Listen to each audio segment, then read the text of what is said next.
Bien, amados hermanos, vamos a pasar a la otra parte también importante de la reunión.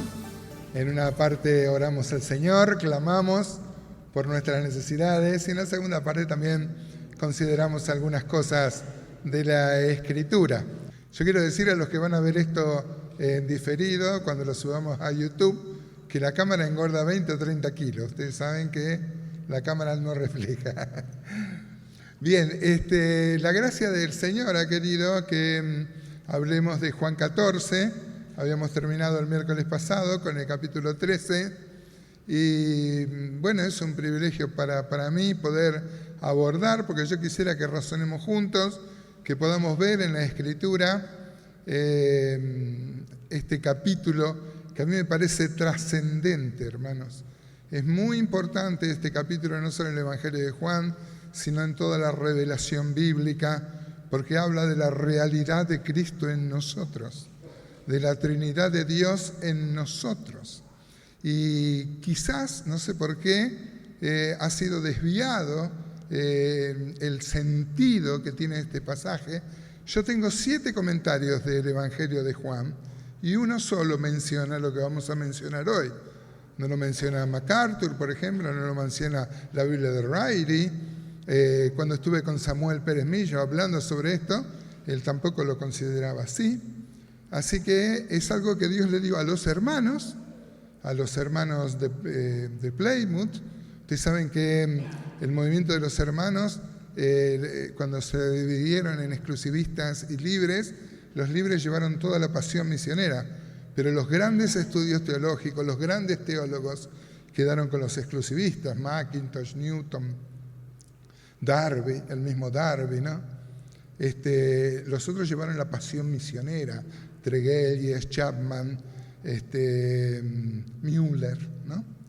Pero esto es algo que Dios le dio. Después, si tenemos tiempo, les voy a contar por qué creo que fue invisibilizado en la teología, y hoy por hoy es uno de los textos más oscurecidos, no oscuro, está muy claro el texto de lo que habla, pero se ha oscurecido, me parece intencionalmente, para no revelar el verdadero sentido que este pasaje tiene. Hoy nos toca ver los primeros 14 versículos. Miguel, cuando toma la Biblia, se basa en los títulos. Vieron que los títulos, igual que la división en capítulos y en versículos, no es algo inspirado por Dios.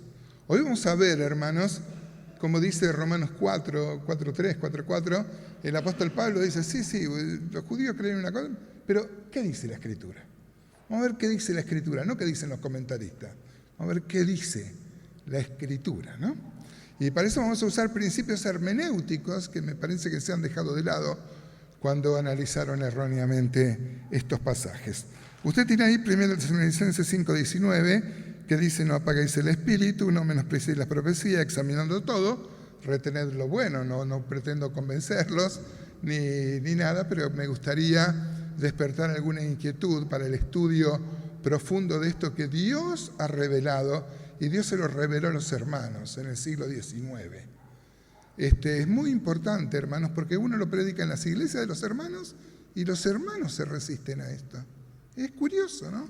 Hay una luz que Dios le dio a los hermanos que los mismos hermanos lo invisibilicen. Bueno, y también dice 1 Juan 4:1, amado, no creáis a todo espíritu, sino probad los espíritus y son de Dios, porque muchos falsos profetas han salido por el mundo, ¿no? Siempre tenemos que estar atentos. ¿Se acuerdan? El ejemplo eran los bereanos, que ¿por qué eran nobles? Porque se fijaban si en la Escritura, si era como verdaderamente decía el apóstol Pablo, ¿no? Bueno, vamos a ver algunas consideraciones de Juan 14, pero vamos a ver los 3 versículos primero. Si ven, vamos a mencionar todas cosas que tienen que ver con todo el capítulo. Esta división de Juan 1 al 14 está tomado porque en su Biblia seguramente usted tiene un título. Si se fija usted, comienza el capítulo 14 y dice Jesús camino al Padre, o dice Jesús camino, verdad y vida. Hay diversos títulos, y hay 14 versículos, y en el versículo 15 aparece otro título que dice la venida del Espíritu Santo. Nuestro gran Horacio Alonso sacó su libro El don del Espíritu Santo, que es un amplio detalle, y empieza a hablar de Juan 14 desde el versículo 15.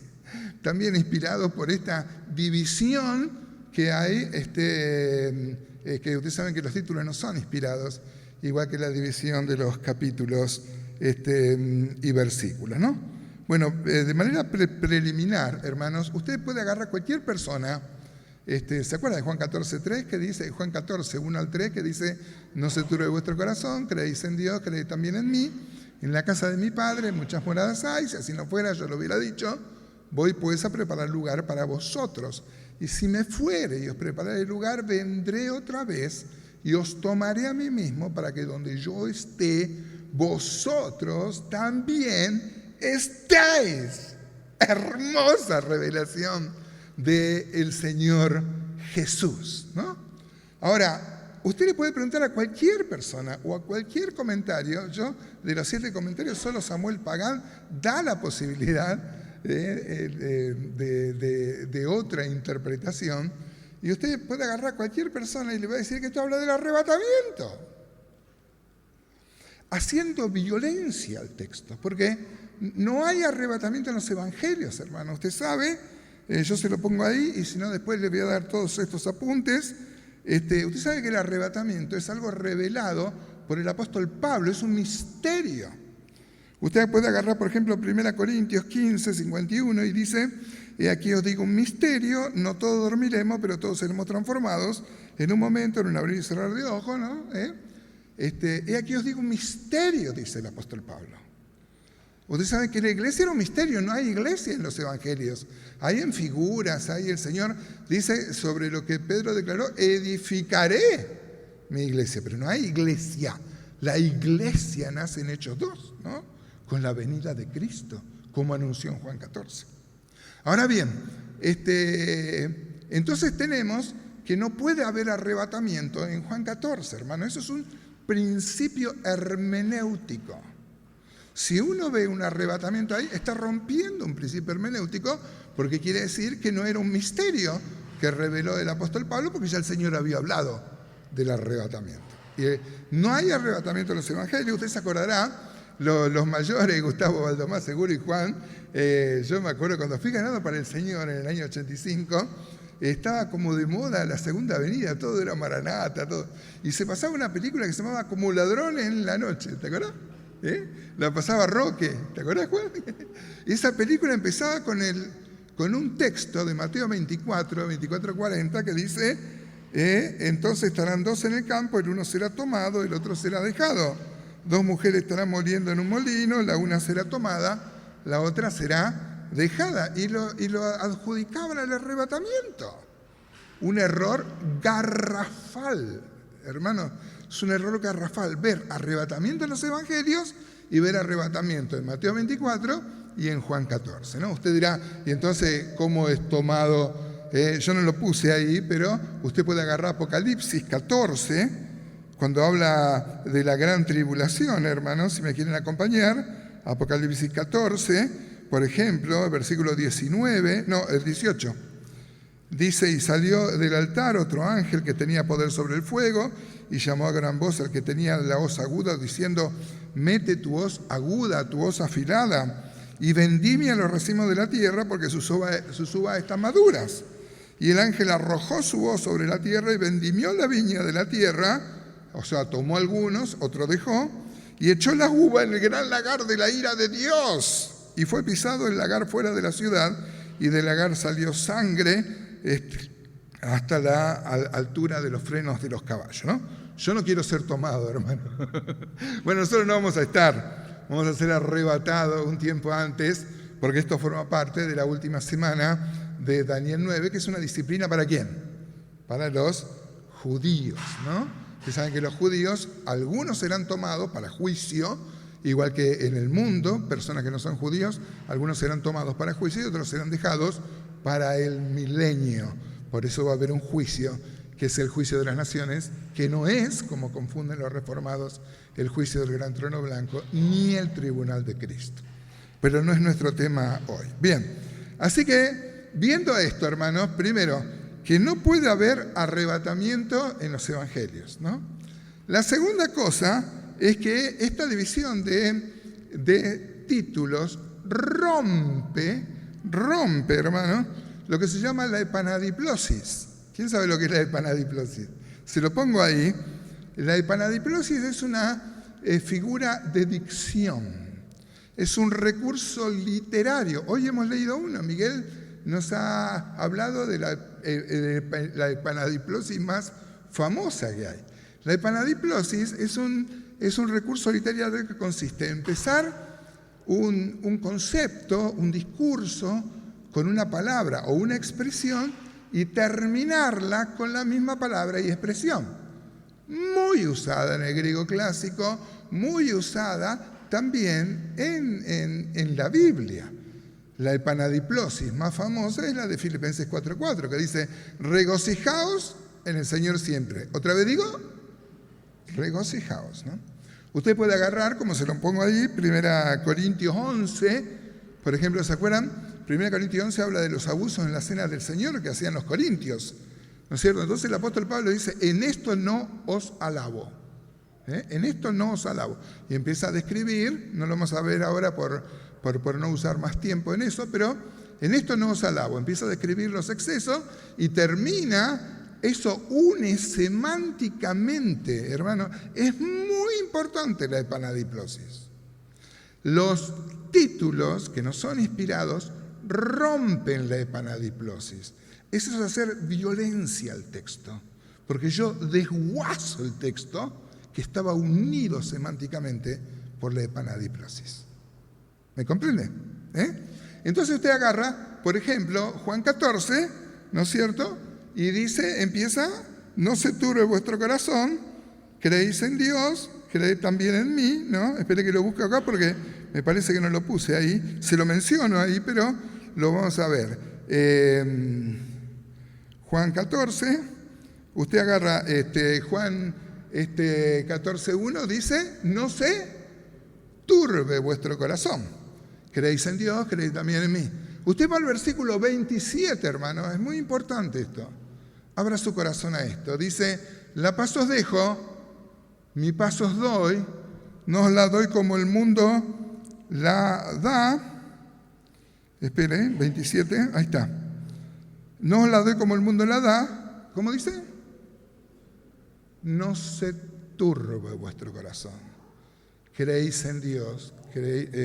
No se turbe, esa expresión, no se turbe vuestro corazón, une semánticamente. Si usted pone dos títulos, es como el Señor hablara de dos cosas. Hablara, por ejemplo, empieza Juan 14 diciendo que Jesús es camino al Padre, y recién del versículo 15 va a hablar de la venida del Espíritu Santo. Pero eso, romper la epanadiplosis, rompe semánticamente lo que el Señor está hablando.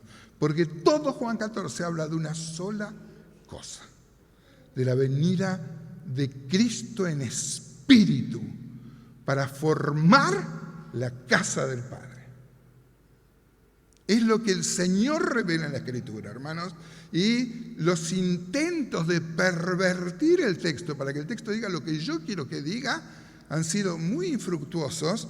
Eso de hacer eisegesis, ¿no es cierto?, hacerle decir al texto cosa que el texto no dice. Bien, así que tenemos hasta ahora, primero, que por la epanadiplosis vemos que no puede haber títulos intermedios o que desvíen la atención semántica, porque la epanadiplosis une semánticamente todo el discurso, ¿no? Bien, entonces, si usted ve, por ejemplo, como se lo marco acá, en el 14:1 dice, por ejemplo, en mi Biblia decía Jesús, yo soy el camino, la verdad y la vida, y recién desde el versículo 15, ¿no? Dice, la venida del Espíritu Santo, ¿no? Por eso Miguel, con buen criterio, puso hasta el 14, pero rompe esos títulos. Inclusive la división de capítulos y versículos también son antojadizas muchas veces y rompen las unidades semánticas. Hay infinidad, bueno, no sé si infinidad, pero por lo menos docenas de casos donde se rompe la semántica, la significación, lo que el Señor va a hablar al respecto. Bien, entonces vamos a leer los 3 primeros versículos, si bien vamos a citar todo el capítulo 14, pero dice 14:1, no se turbe vuestro corazón, creéis en Dios, creed también en mí. En la casa de mi Padre hay muchas moradas. Si así no fuera, yo lo hubiera dicho, voy pues a preparar lugar para vosotros, y si me fuere y os prepararé el lugar, vendré otra vez y os tomaré a mí mismo, para que donde yo esté, vosotros también estéis. Así que primero, tenemos que ver qué es la casa del Padre, hermano. Yo le puse un dibujito ahí. La casa del Padre es el cielo. Ustedes saben, hermanos, escuchen esto, para mí fue una revelación. Hay 36.000 versículos en la Biblia. Escuche esto, 36.000 versículos hay en la Biblia. No hay uno que diga que la casa del Padre es el cielo. No hay uno. O sea que la creencia más común en el evangelicalismo, en el mundo evangélico, no tiene un texto que lo sustente. Y usted sabe que hay un principio hermenéutico, por eso vamos a usar de una sana hermenéutica. Usted sabe que un texto sin un contexto, ¿cómo es? Muy bien, ahora, ¿qué contexto? Uno, para saber qué significa una expresión, tiene que ver cómo la usa. Primero, en el libro o en la carta. Segundo, cómo la usa el autor. Por ejemplo, hijitos. Hijitos, yo tengo que ver cómo la usa Juan para ver las cartas, ¿no? Porque es un término juanino. Vamos a preguntarle a Juan qué es la casa del Padre, ¿no le parece? En vez de preguntarle a MacArthur, vamos a preguntarle al apóstol Juan. Vamos a preguntarle al apóstol Juan qué es la casa del Padre. ¿No te parece? Bueno, usted tiene un dibujito ahí donde, ahí está. Esa es una imagen hecha con inteligencia artificial, pero yo recuerdo una lección de Lapen, todo bien con Lapen, ¿no? Amén. La gran obra que ha hecho Lapen, tenemos acá una hermana que tanto ha trabajado en Lapen. Yo recuerdo, en muchos años había visto una lección de Lapen donde explicando este texto, que Jesús fue a preparar lugar para nosotros, se lo veía a Jesús con un birrete así de papel de diario pintando. Se ha predicado en nuestra iglesia, hermano, que Jesús está preparando un lugar para nosotros. Eso es una herejía, hermano, porque el Señor se sentó. Dice Hebreo 1 que habiendo hecho la purificación de nuestros pecados, no está preparando un lugar. Se sentó, hermano. Es tan importante eso, hermano. No está preparando un lugar. Eso, nosotros cantamos, yo sé que Jesucristo un día volverá, y entre tanto, eso es casi una herejía, hermano. Porque el Señor se sentó. Él dijo, tetelestai. No está preparando un lugar. Va a venir, amén, claro que sí. Pero su obra ha sido consumada. Así que, todo bien con Lapen. Así que Juan 14:3 habla de arrebatamiento, pero vemos unas imágenes ahí que hablan del arrebatamiento. Yo no estaba diciendo que no hay arrebatamiento. Dios me libre. 1 Tesalonicenses 4, 13 en adelante y 1 Corintios 15, 50 en adelante, habla del misterio revelado por el apóstol Pablo. La iglesia era un misterio, la reveló el apóstol Pablo. La forma en que el Señor iba a sacar a su iglesia era un misterio y fue revelado por el apóstol Pablo. Lo que sigue siendo un misterio es lo que hemos de ser, ¿no? Pero no estamos diciendo que no va a haber arrebatamiento. Dios me libre. Pero no habla Juan 14 del arrebatamiento. Y yo no puedo hacer violencia al texto para que el texto me diga a mí lo que yo quiero que diga. La actitud sana ante la palabra es ver lo que dice el texto. Como decía Pablo, ¿qué dice la Escritura? No qué dicen los comentaristas, ¿qué dice la Escritura? Bien, para eso vamos a ver, entonces vamos a ver qué es la casa del Padre. Usted tiene ahí Juan 14, 1 al 3. Muy bien. No se turbe vuestro corazón, creéis en Dios, creéis también en mí, en la casa de mi Padre, muchas moradas hay. Vamos a ver qué es la casa del Padre. Entonces, ¿qué tal si le preguntamos a Juan? Vamos a preguntarle al Señor, al Señor mismo. Hay que ver cómo el Señor usó el término casa del Padre. Ya que de los 36.000 versículos que hay en la Biblia no hay uno que diga que es el cielo, en vez de preguntarle a los que opinan que es el cielo, vamos a preguntarle al Señor y vamos a preguntarle a Juan, que es el biógrafo. Entonces vamos a Juan capítulo 2. Por favor, Juan capítulo 2. Dice que Jesús purifica el templo. ¿Sabe que el Señor purificó 2 veces el templo? Limpió. La primera al comienzo de su ministerio, lo narra Juan, y la segunda, la última semana de su ministerio sobre la tierra, lo narran los otros 3 evangelios. No me gusta llamarlos sinópticos, comparto el pensamiento de Watchman Nee, que si uno ve los evangelios sinópticos, ya también condiciona la interpretación. Porque uno ve, por ejemplo, el reino de los cielos, ve que en el sinóptico está el reino de Dios y llega a la conclusión que el reino de los cielos es el reino de Dios. ¿Ve cómo se le puede hacer violencia al texto? Bueno, no es nuestro tema. Fíjese Juan 2.13, por favor, usted lo va a tener ahí. Dice, estaba cerca la Pascua de los judíos. Muy significativo que Juan, siendo judío, dice, estaba cerca la Pascua de los judíos. Y subió Jesús a Jerusalén. Y halló en él... me dejan solo, qué bueno. ¿Halló en dónde? En el templo. Lo que vamos a ver sucede en el templo, hermanos. Este es el templo.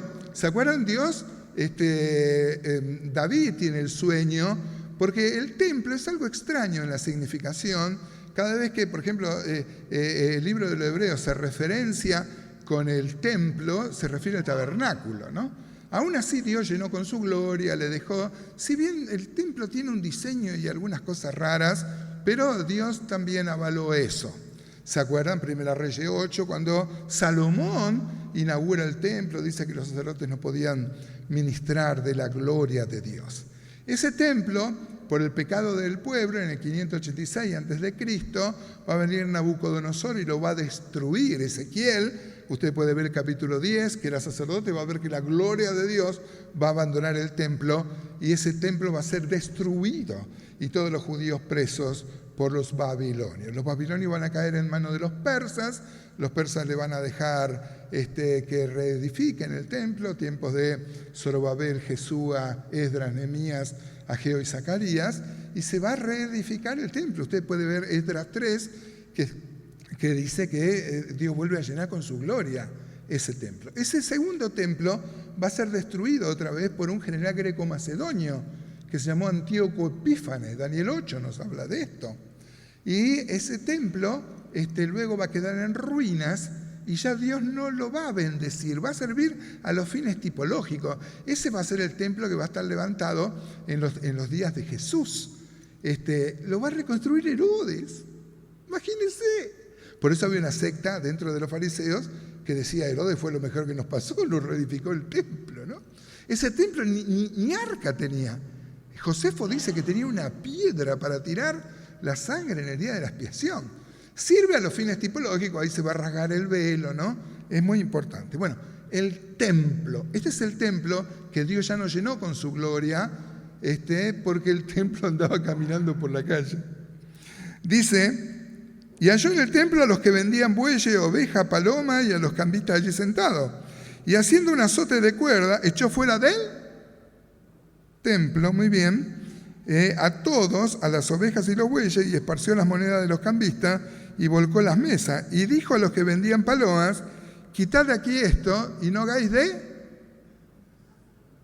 ¿Cómo dice? Yo amo a la Reina Valera, hermano. Hay versiones nuevas que no dicen casa de mi Padre.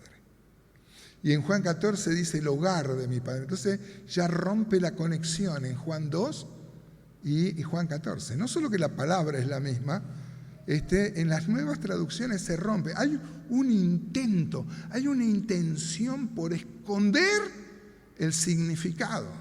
¿A qué llamaba Jesús casa del Padre, hermano? Al templo. Al templo. Dice, y no hagáis de la casa de mi Padre casa de mercado. Acá va a ser un azote de cuerdas, cosa que no cuentan los otros evangelistas al final de su ministerio. Entonces dice el 17, entonces se acordaron sus discípulos que está escrito, el celo de tu casa me consume. Y los judíos respondieron y le dijeron, ¿qué señal nos muestras ya que haces esto? Y respondió Jesús y le dijo, destruid este templo, destruyan la casa de mi padre y en 3 días lo levantaré. Dijeron luego los judíos, en 46 años fue edificado el templo, Herodes puso la taraca, ¿para qué? Y tú en 3 días lo levantarás. Escuche esto, hermano. Escuche lo que la Escritura dice. Mas él hablaba, ¿de qué hablaba? Del templo de su cuerpo. Por tanto, cuando resucitó de entre los muertos, sus discípulos se acordaron que había dicho esto y creyeron en la Escritura y la palabra que él había dicho. Miren, hermanos, primera cosa, entonces, el Señor llama casa del Padre al templo, pero no al templo ese que había reconstruido Herodes, sino a la casa del Padre que él iba a levantar en 3 días. Es lo que dice Juan, inspirado por el Espíritu Santo. No nos dejó el Señor a oscuras, no nos dejó dependiendo de los intérpretes que malinterpretan este texto, sino que Juan nos aclara que hablaba de la casa del Padre, de su cuerpo. Jesús lo dijo, hermano. Dijo, destruyan esta casa del Padre y en 3 días lo voy a levantar. Bien, ahí se nos fue el tiempo, hermano, pero ustedes podrán decir, ¿por qué la casa es casa del Padre en el Nuevo Testamento, lo que era casa de Dios en el Antiguo Testamento? Ustedes después se van a llevar esto a apunte, pero tienen ahí 1 Reyes 6, donde llama casa de Jehová, casa de Dios, ¿no? 2 Crónicas 36:7, otra placa, dice, también llevó Nabucodonosor los utensilios de la casa de Jehová, ¿no? Y por ejemplo, 2 Samuel 7:8, ese sí lo vamos a leer, dice, ahora pues dirás así a mi siervo David, así ha dicho Jehová. Mire, hay más de 1000 textos en el Antiguo Testamento que se refieren o al tabernáculo o al templo como casa de Dios, casa de Jehová. ¿Por qué? Lo que era casa de Dios y casa de Jehová en el Antiguo Testamento va a ser casa del Padre en el Nuevo. Porque vino el Hijo. El Señor nos enseñó a orar, Padre nuestro. Padre nuestro. Si bien hay algunos textos donde los judíos llamaban a Dios Padre, Isaías llama en 2 textos, no es común, nadie llamaba a Dios Padre. Dios se revelaba como Padre, porque Dios como Padre es neotestamentario, porque vino el Hijo, y el Hijo a la casa de Dios lo llamó casa del Padre.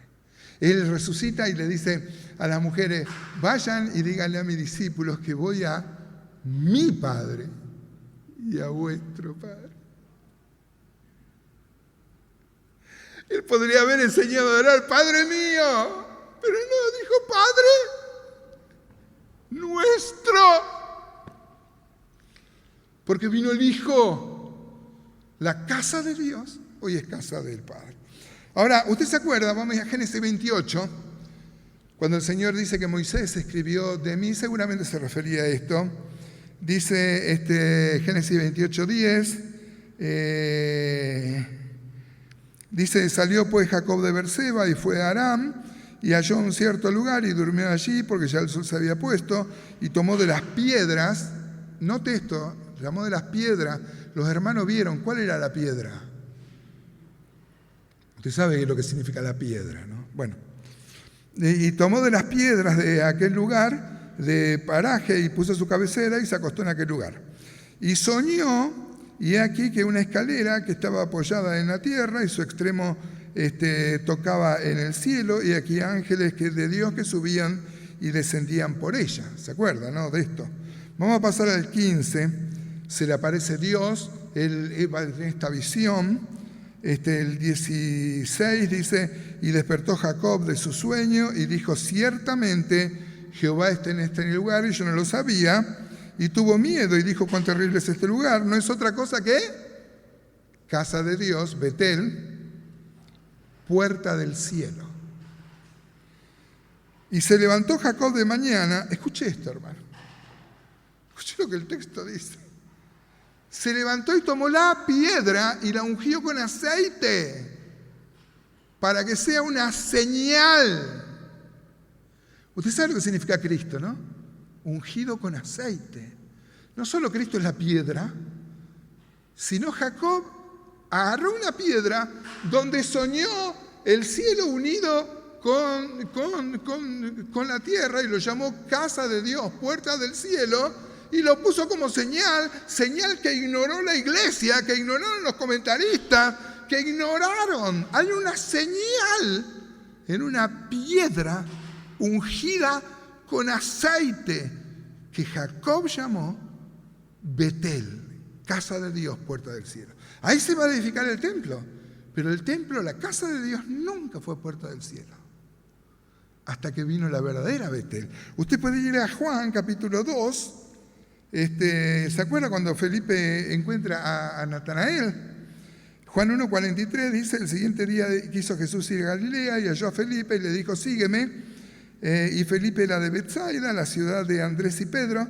Y Felipe halló a Natanael y le dijo, hemos hallado a aquel de quien escribió Moisés en la ley, así como los profetas, a Jesús, el hijo de Nazaret, el hijo de José de Nazaret. Y Natanael le dijo, de Nazaret puede salir algo bueno, y le dijo Felipe, ven y ved.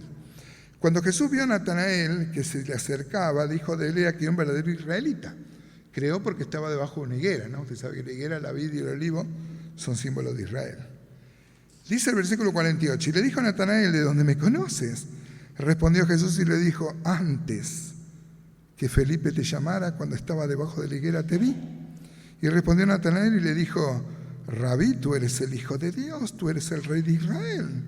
Respondió Jesús y le dijo, porque te dije, te vi debajo de la higuera, ¿crees? Cosa mayor que esta verás. Y le dijo, de cierto os digo, de aquí en adelante veréis el cielo abierto y a los ángeles de Dios que suben y descienden ¿sobre quién? Sobre la Betel, la señal, la roca ungida con aceite. El Señor se está adjudicando el cumplimiento de la profecía de Jacob. La casa de Dios y puerta del cielo es Cristo, hermano. La casa de Dios es la casa del Padre, que es la puerta del cielo. Ahora bien, entonces, volvemos a Juan 14, 1 dice, no se turbe vuestro corazón, empieza la epanadiplosis, creéis en Dios, creéis también en mí, en la casa de mi Padre, o sea, el templo que voy a formar verdaderamente con mi muerte y mi resurrección. En la casa de mi Padre hay muchas moradas, como el templo tenía muchos lugares para que vivan los sacerdotes.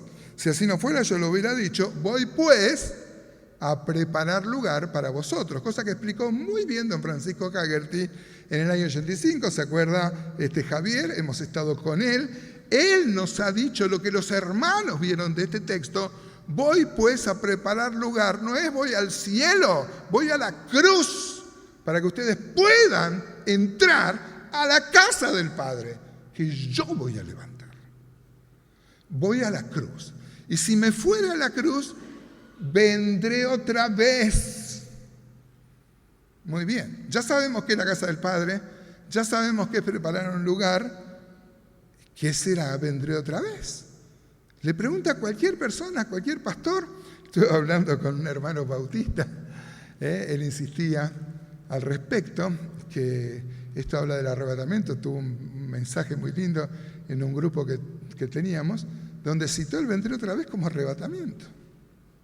Eso es hacer eisegesis, hermano, para que el texto diga lo que yo quiero que diga. Vamos a ver, vendré otra vez, ¿no?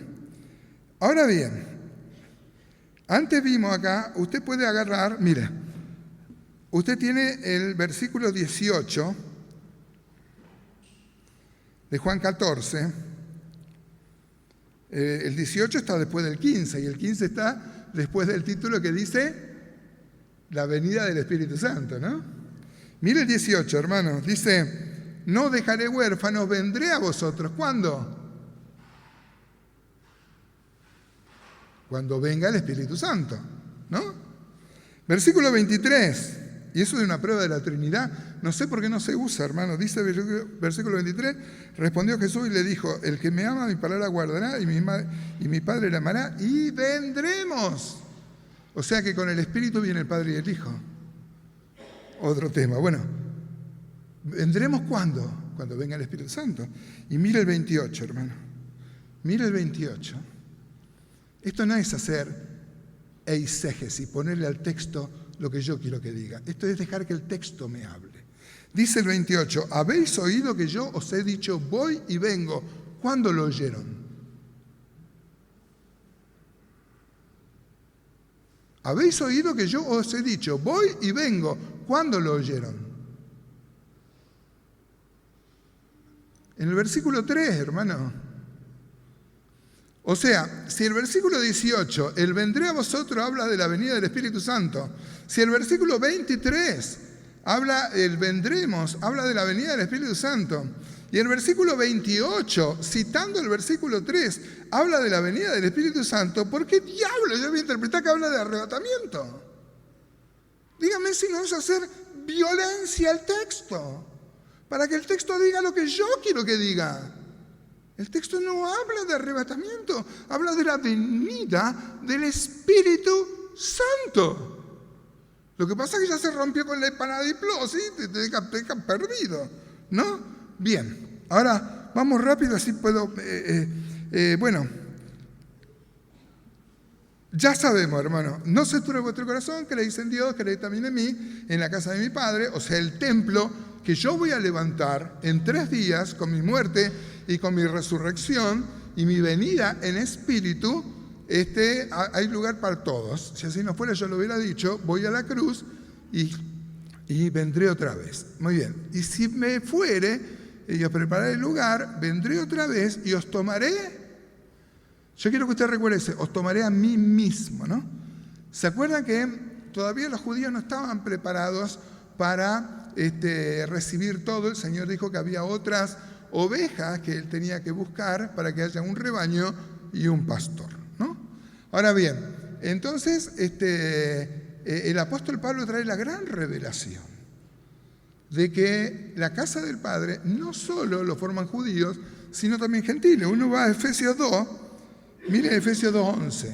Escuche lo que dice esto, hermano. Escuche lo que dice el texto. Dice, por tanto, acordaos que en otro tiempo vosotros los gentiles, los efesios eran gentiles, en cuanto a la carne, erais llamados incircuncisión por la llamada circuncisión hecha con mano en la carne. En aquel tiempo estabais en Cristo, alejados de la ciudadanía de Israel, ajenos a los pactos de la promesa, sin esperanza y sin Dios en el mundo. Ay, qué lindo Pablo en la cena. Dice, pero ahora en Cristo Jesús, vosotros que en otro tiempo estabais lejos, habéis sido hechos cercanos por la sangre de Cristo. Porque Él es nuestra paz, que de ambos pueblos hizo. ¿Cómo dice? Uno podría interpretar que de ambos pueblos, el pueblo judío y el pueblo gentil, hizo un pueblo. Pero no es lo que dice el texto. Porque mire, dice que de ambos pueblos hizo uno, por supuesto que hizo un pueblo. 1 Pedro 2:9, ¿no? Pero de ambos pueblos hizo uno, derribando la pared intermedia de separación, aboliendo en su carne las enemistades, la ley de los mandamientos expresados en ordenanza, para crear, escuche, en sí mismo, de los dos ¿qué? Pueblo, el judío y el gentil, para crear de los dos pueblos un solo pueblo, tendría que decir. Pero no dice eso el texto, hermano. Eso es lo que yo quiero que diga. El texto dice que de los dos pueblos hizo un hombre. Hizo un nuevo hombre. Este no es el nuevo hombre de 2 Corintios 5:17 que nace en cada uno. Hizo un nuevo hombre donde Cristo es la cabeza y la iglesia es el cuerpo. Y mediante la cruz reconciliar con Dios a ambos que pueblo en un solo cuerpo, matando en ella las enemistades, y vino y anunció, porque en él, por medio de él, los unos y los otros, tenemos entrada por un mismo espíritu al Padre. Dice que si os tomare, si me fuera a la cruz, vendré otra vez y os tomaré a mí mismo. Y Pablo interpreta esto. ¿Por qué no hay una referencia con Juan 14? Eso es hacer violencia al texto. Porque acá dice que Cristo para crear en sí mismo. Es lo mismo, tomó a sí mismo y de ambos pueblos hizo un cuerpo, un hombre. Miren lo que dice Hebreos 3 y terminamos. Hebreos 3 y terminamos, hermano. Dice Hebreos 3:1, por tanto, hermanos santos, participantes del llamamiento celestial, considerad al apóstol y sumo sacerdote de nuestra profesión, a Cristo Jesús, el cual es fiel al que lo constituyó, como también lo fue Moisés en toda la Betel, la casa de Dios. O sea, Moisés fue fiel haciendo el tabernáculo, la casa de Dios, que nunca fue puerta del cielo. Dice, porque de tanto mayor gloria es estimado digno cuanto tiene mayor honra la casa el que la hizo. Porque toda casa es hecha por alguno, pero el que hizo todas las cosas es Dios. Y Moisés a la verdad fue fiel en toda la casa de Dios como siervo. ¿Para qué? Para testimonio, hermano. Para testimonio, otra vez ignorado. Para testimonio, Moisés hizo la Betel, la casa de Dios. Dice, y Moisés a la verdad fue fiel en toda la Betel como siervo para testimonio de lo que se iba a decir, pero Cristo como hijo sobre, ¿cómo dice? Sobre su casa. ¿La cual casa somos? ¿La cual casa somos, hermano? ¿Cuál es la casa del Padre? ¿Cuál es la casa del Padre, hermano? Somos nosotros. Somos el cuerpo de Cristo. Es más, dice Hebreos 10, dice, así que hermanos, teniendo libertad para entrar en el lugar santísimo por la sangre de Jesucristo, por el camino nuevo y vivo que Él nos abrió a través del velo, esto es de su... Ahí sí, la Betel y la puerta del cielo. Porque no hay otra forma de entrar al cielo que no sea a través de Cristo. No es por mis buenas obras, no es por pertenecer a un linaje escogido, no es por hacer buenas ofrendas. Solo puedo entrar al cielo a través de Cristo. Cristo hizo la casa del Padre, su cuerpo, la iglesia. Dios nos bendiga para seguir estudiando esto y ver lo que los hermanos vieron de Juan 14.